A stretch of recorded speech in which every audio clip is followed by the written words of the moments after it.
Ratna dan Hadi adalah sepasang suami istri yang awalnya hidup sederhana. Namun,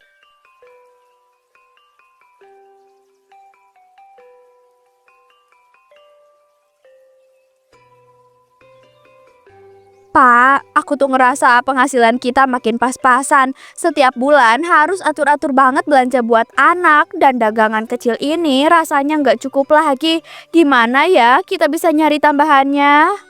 Bu, aku itu mikir juga hal yang sama loh. Tapi aku itu udah capek kerja seharian di kebun dan juga warung kecil ini. Aku itu janji deh cari cara yang halal dan juga aman buat nambah penghasilan keluarga kita. Tapi Pak, lihat deh tetangga sebelah jualan es tebu dari kebun sendiri. Laku banget, orang-orang sampai ngantri. Aku jadi kepikiran deh pengen coba juga. Tapi aku kan nggak punya tebu sendiri. Aku itu ngerti Bu, kita itu bisa mulai sedikit-sedikit dulu. Belanja bahan halal, jualan seadanya. Nanti kalau laku, kita itu bisa tambah dagangan. Jangan sampai tergoda cara gampang tapi nggak bener. Iya, aku coba deh Pak. Aku bakalan berusaha jualan yang benar, beli bahan yang halal meskipun untungnya dikit. Tapi hati aku tenang, jangan sampai deh terseret godaan. Bagus Bu, aku itu percaya sama sampean. Niat yang baik akan kasih hasil yang baik juga. Kita jalani pelan-pelan, jangan sampai tergoda ambil yang gampang tapi berdosa.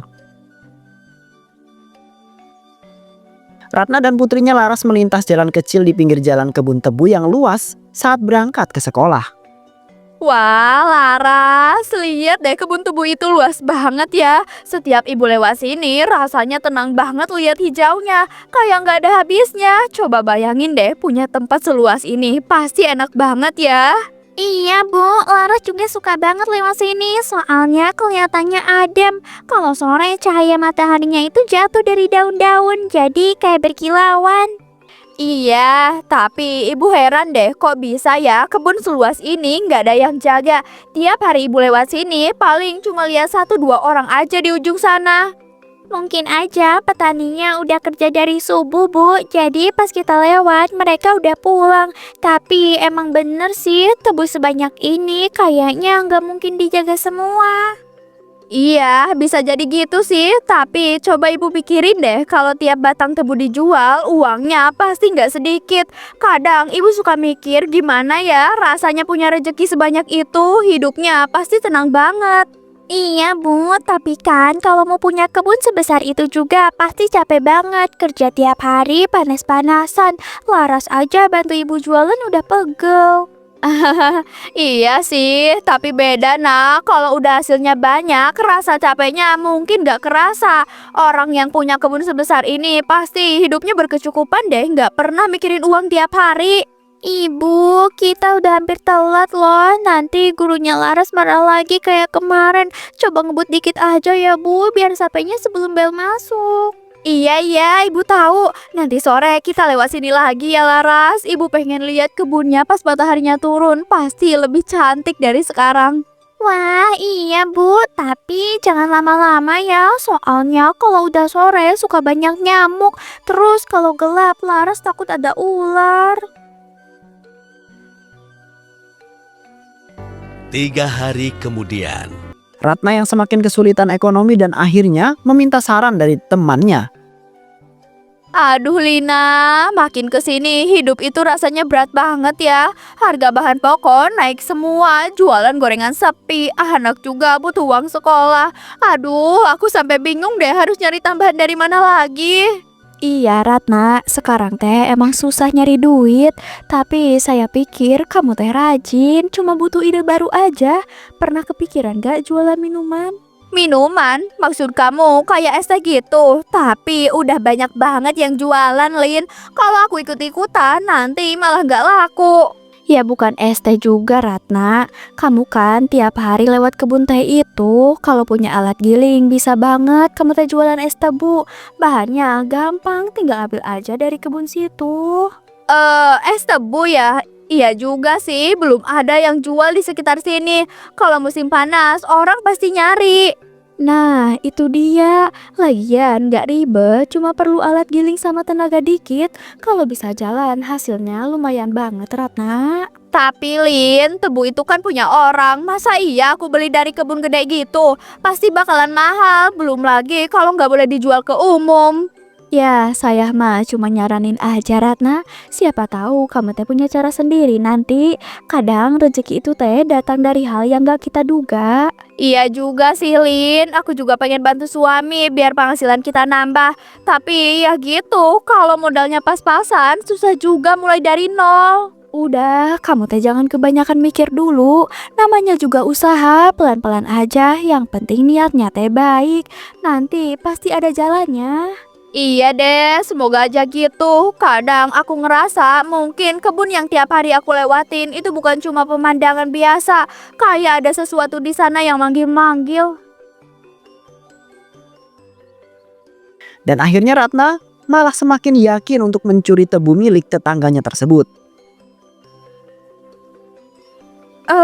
Aduh, deg-degan banget rasanya. Tapi cuma motong dikit aja kan, gak bakalan ada yang sadar. Lagian kebun ini luas banget. Masa iya penjaganya hafal semua batang tebunya?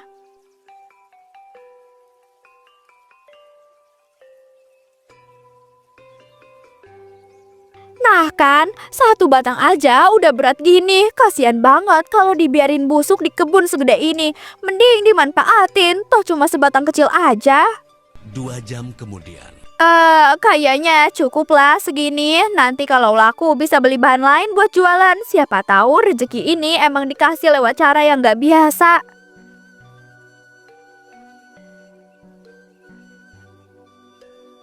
Di depan rumah, Bu Ratna mulai bersiap membuka jualan es tebunya. Pak, lihat deh, akhirnya alatnya bisa dipakai juga. Nih, air tebunya keluar deres banget. Wangi manisnya aja udah bikin segar. Ibu yakin jualan kayak gini pasti bakalan laku keras. Iya Bu, semangat banget sampai subuh nyiapin. Tapi aku nanya, itu tebu itu beli di mana sih? Kemarin ibu itu bilang cuma lewat kebun Bu Lina, gak bilang soal beli tebu segala. Walah, iya Pak, Ibu beli aja di kebun Bulina itu. Dia kan punya banyak tebu juga, cuma Ibu lupa bilang soalnya waktu itu buru-buru mau nyiapin alatnya. Di kebun Bu Lina ya? Padahal setauku kebun dia itu kecil, gak banyak tebu yang siap panen. Tapi ya sudahlah, yang penting ibu itu beneran beli, bukan asal ambil aja dari jalan. Ya ampun, Bapak ini mikirnya jauh banget. Ibu kan gak mungkin Pak kayak gitu. Lagian Bulina itu baik kok, malah nyuruh Ibu ambil aja kalau mau jualan. Katanya biar gak mubazir. Ya udah deh, aku itu percaya. Tetap hati-hati aja ya. Ya Bu, kadang kalau dapat sesuatu yang kelihatan gampang, bisa aja ada cobaan di belakangnya. Jangan sampai nanti susah sendiri. Iya Pak, tenang aja. Ibu juga gak neko-neko kok. Nih ya, cobain dulu air tebunya biar tahu rasanya kayak apa. Ibu yakin ini bisa jadi jalan rezeki baru buat kita. Kemudian tak lama, para pelanggan pun datang untuk membeli. Wah, rame bener pagi-pagi. Saya tadi lihat dari ujung jalan banyak orang yang ngumpul di depan rumah Bu Ratna. Ternyata jualan es tebu toh. Boleh saya beli segelas Bu? Boleh banget Pak RT. Nih, baru saya giling barusan. Airnya masih seger banget. Cobain ya Pak, semoga cocok rasanya. Biar nanti bisa langganan tiap hari.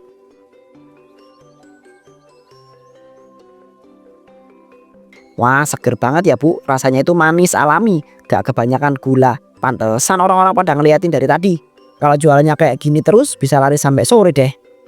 Walah, saya juga mau dong Bu Ratna. Dari tadi lihat Pak RT minumnya sampai senyum-senyum sendiri. Ini saya beli 2 ya, satunya buat saya, satu lagi buat anak di rumah. Wah, makasih ya Bu. Saya minta doanya aja ya, biar jualan saya lancar terus, biar bisa bantu keluarga juga. Sekarang sih baru mulai, tapi saya yakin bakalan rame terus kalau kayak gini.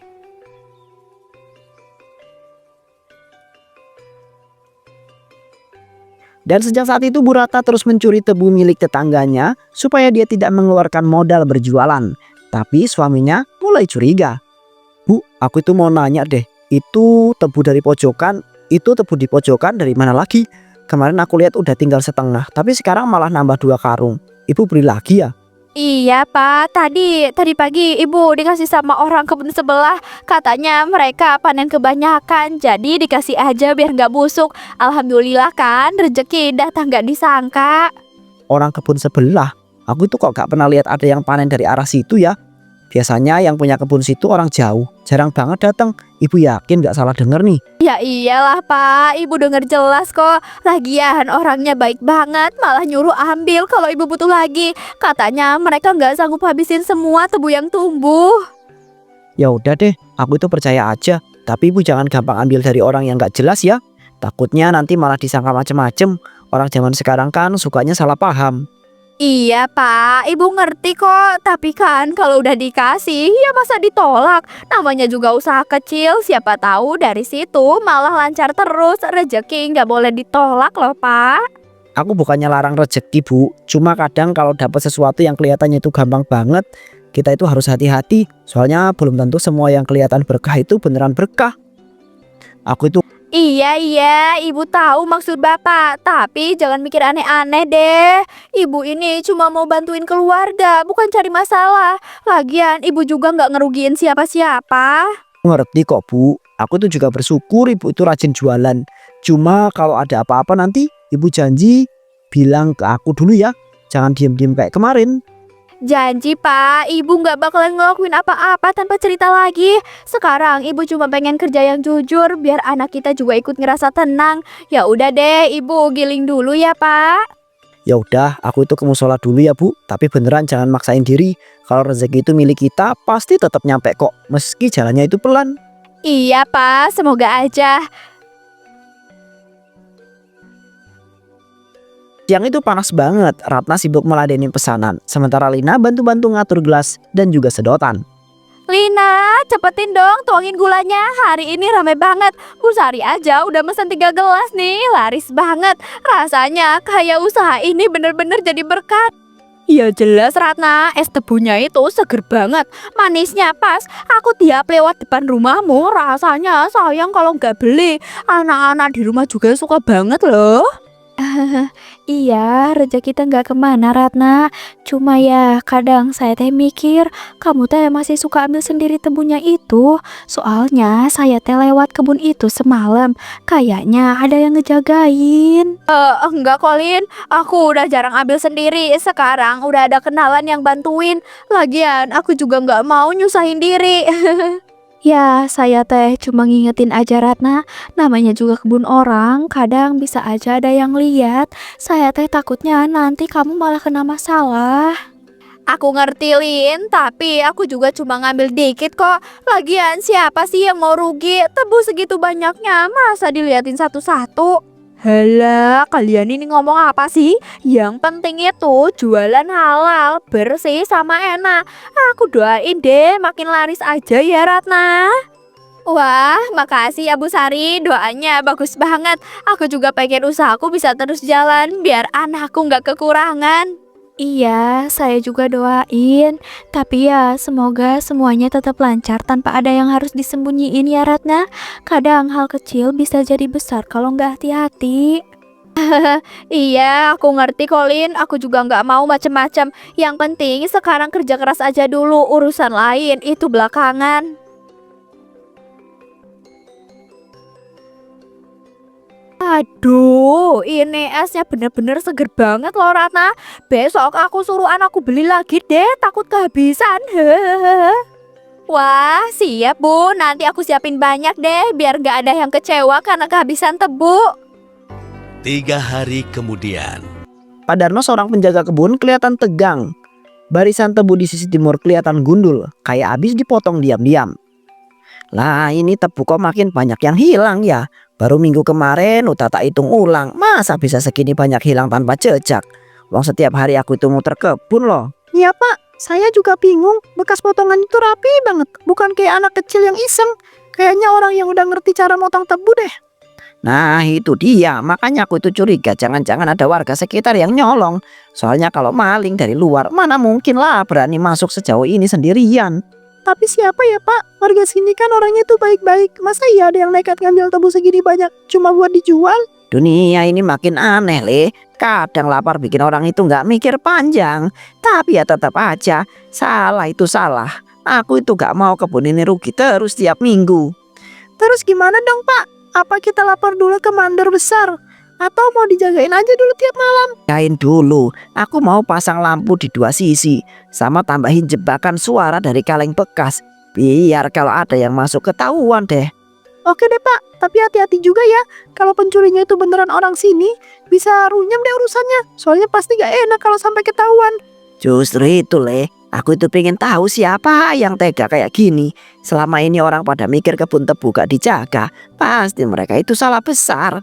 Semoga aja cepat ketemu ya Pak. Soalnya tiap pagi lewat sini, saya tuh ngerasa ada yang aneh.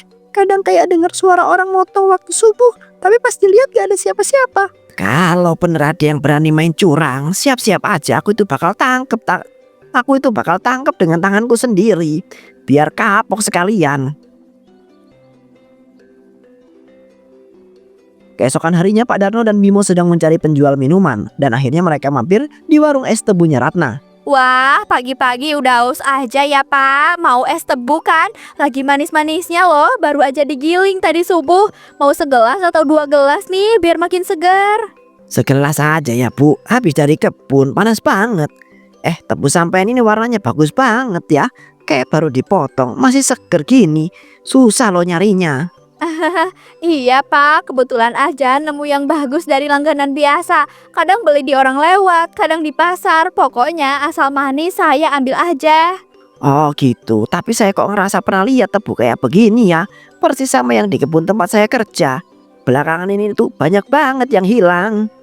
Wah, masa Pak? Ya mungkin mirip aja, tebu kan modelnya sama semua. Lagian saya nggak mungkin berani ngambil yang bukan punya saya. Iya, semoga aja begitu Bu. Soalnya orang jujur sekarang itu jarang. Kadang nyolong sedikit, mikirnya nggak jadi bakal ketahuan. Tapi lama-lama jadi kebiasaan. Iya Pak, saya ngerti kok maksudnya. Tapi saya jualan kecil aja, cuma buat bantu keluarga, gak sampai segitunya Pak.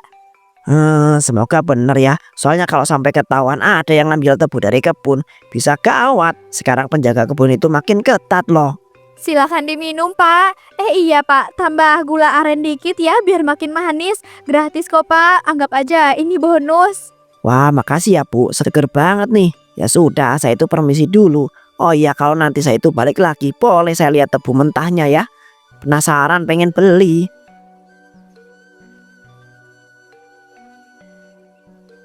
Beberapa hari kemudian aksi Ratna yang selalu mencuri tebu pun tertangkap kamera CCTV dan para warga datang untuk meminta penjelasan. Ratna, maaf kami datang rame begini, tapi beberapa hari ini tebu di kebun terus berkurang dan ternyata Bimo punya bukti rekamannya. Coba kamu jelaskan dulu biar jelas di depan para warga. Rekaman apaan Pak? Jangan asal nuduh dong. Saya ini tiap hari sibuk jualan, gak punya waktu ngurus kebun orang. Salah orang kali, kebun kan luas banget. Maaf ya Bu Ratna, tapi ini jelas banget. Di video kelihatan ibu itu motong tebu pakai pisau kecil. Subuh-subuh, bajunya pun sama kayak yang ibu pakai waktu itu. Lah terus, emang kalau mirip bajunya berarti saya. Banyak orang yang pakai daster kayak gini Pak. Jangan asal nuduh dong. Saya nggak sebodoh itu ngambil punya orang.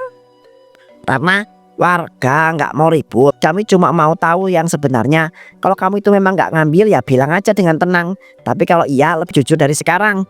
Ratna, coba lihat mataku. Aku tuh cuma mau kamu itu jujur aja. Semua ini bukan rumah kita, Kat. Semua ini bikin rumah kita itu kayak diintip satu kampung. Aku cuma pengen tahu, bener nggak? Aku cuma motong dikit Pak. Dikit banget. Aku pikir nggak masalah. Lagian yang jaga juga nggak ada.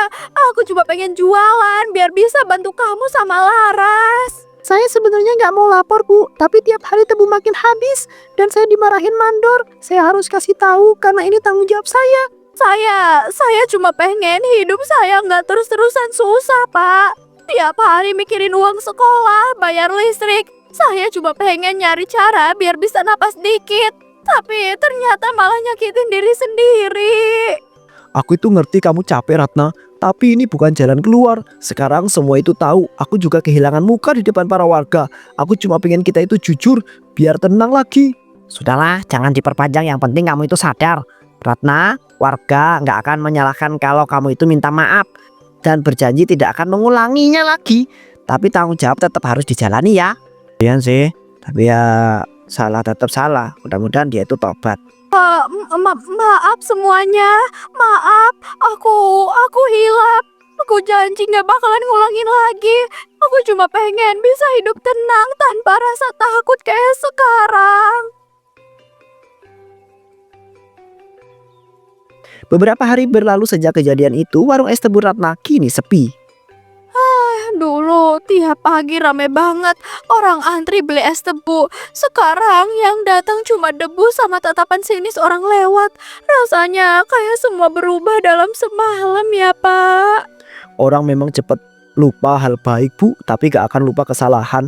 Aku juga malu aku juga malu Bu, tapi aku itu gak bisa terus marah. Aku cuma pengen kita itu bangkit pelan-pelan. Aku udah bikin kamu malu Pak. Aku tahu. Tapi waktu itu aku cuma pengen bantu biar kamu gak terus kerja sendiri. Aku gak nyangka ujungnya bakalan kayak gini. Aku udah ngobrol sama Pak RT, katanya nanti kalau mau kita itu bisa bantu bersihin kebun tebu seminggu sekali buat nebus kesalahan. Gimana Bu? Iya Pak, aku mau. Aku pengen kerja jujur Pak. Walau cuma jadi buruh kebun. Aku pengen rasa tenang itu balik lagi Pak. Aku capek dikejar rasa bersalah terus. Ratna berdiri di depan rumah menatap kebun tebu di kejauhan, bibirnya bergetar kecil lalu tersenyum getir.